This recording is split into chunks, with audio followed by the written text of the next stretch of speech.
Hormel Foods, namanya pasti udah nggak asing lagi ya di dapur Anda. Tapi di balik merek-merek yang kita kenal itu, ada sebuah teka-teki besar yang lagi dihadapi perusahaan ini untuk tahun fiskal 2025 mereka. Oke, sebelum kita bedah tantangannya, kita perlu tahu dulu nih, segede apa sih sebenarnya Hormel ini, perusahaan yang produknya mungkin sering kita lihat di rak-rak dapur kita. Sebut aja SPM yang legendaris itu, atau Kalkun Jennie-O. Merek-merek Hormel ini ada di mana-mana. Ini adalah nama-nama yang udah jadi bagian dari hidup kita, mungkin selama beberapa generasi. Dan jangan salah, ini bukan perusahaan kecil-kecilan. Omset tahunannya itu lebih dari 12 miliar dolar. Gila kan? Ini pemain kelas kakap di panggung global. Jangkauan mereka itu luas banget. Mereka jadi pemimpin di lebih dari 40 kategori retail, punya tim global sekitar 20.000 orang. Tapi, nah ini dia, di balik semua kebesaran itu, mereka menghadapi masalah yang cukup mendasar.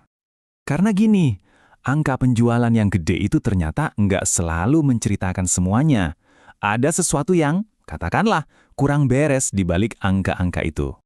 Kalau kita intip laporan tahunan perusahaan untuk 2025, disitulah kelihatan ada tantangan signifikan yang lagi mereka hadapi di balik layar.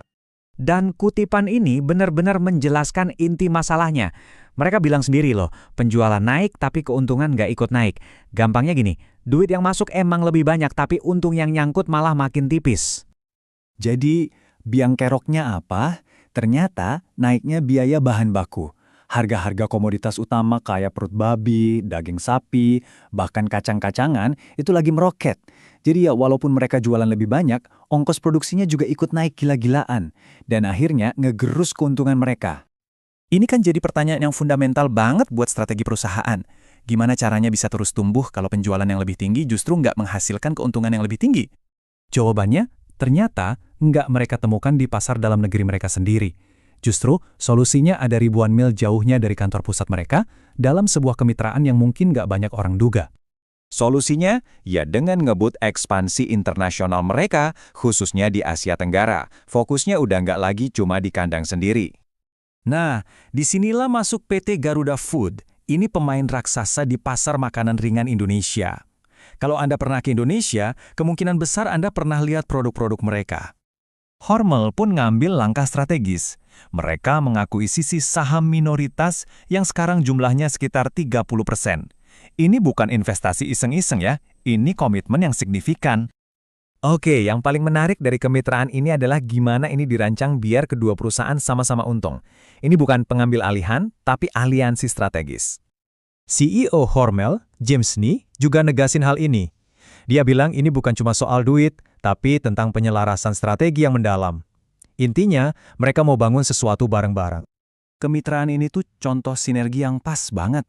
Hormel bisa langsung masuk ke pasar yang lagi tumbuh kencang dan dapat akses ke jaringan distribusi yang udah mapan. Nah, Garuda Food dapat apa?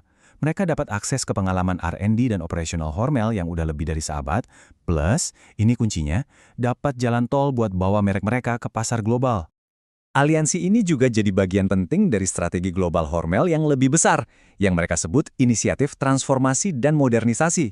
Jadi, kerjasama dengan Garuda Food ini adalah salah satu cara mereka ngejalanin strategi besar itu di lapangan. Oke, jadi gimana ceritanya taruhan global ini bisa bantu nyelesain masalah keuntungan yang kita bahas di awal tadi? Apa hubungannya sama tekanan biaya bahan baku? Nah, ini dia jawabannya. Inisiatif TM ini, yang didorong oleh kemitraan seperti ini, diproyeksiin bisa ngasih keuntungan antara 100 sampai 150 juta dolar hanya untuk tahun fiskal 2025. Itulah cara mereka ngelawan kenaikan biaya, dengan jadi lebih efisien dan lebih pintar secara global. Dan investasi di Garuda Food ini bukan satu-satunya loh, ini adalah bagian dari strategi yang emang disengaja untuk membangun jaringan aliansi global yang kuat, seperti yang bisa kita lihat dari investasi mereka di pasar-pasar kunci lainnya di seluruh dunia. Semua ini nunjukin arah strategis yang jelas banget buat masa depan perusahaan. Mereka benar-benar lagi taruhan besar di luar pasar tradisional mereka. Dengan fokus di area-area kunci ini, Hormel bertaruh bahwa sinergi internasional dan modernisasi adalah kunci pertumbuhan jangka panjang mereka. Ini tentang menggabungkan kekuatan inti mereka, yaitu protein premium, dengan keahlian lokal untuk menang di panggung global. Dan ini ninggalin kita dengan satu pemikiran akhir yang cukup provokatif. Mungkin untuk perusahaan seperti Hormel, pertumbuhan terbesar berikutnya nggak akan datang dari kulkas di Amerika, tapi justru dari pasar makanan ringan di Jakarta, atau dari kemitraan di belahan dunia lain. Ini adalah pergeseran yang fundamental banget dalam cara raksasa makanan memandang masa depan mereka.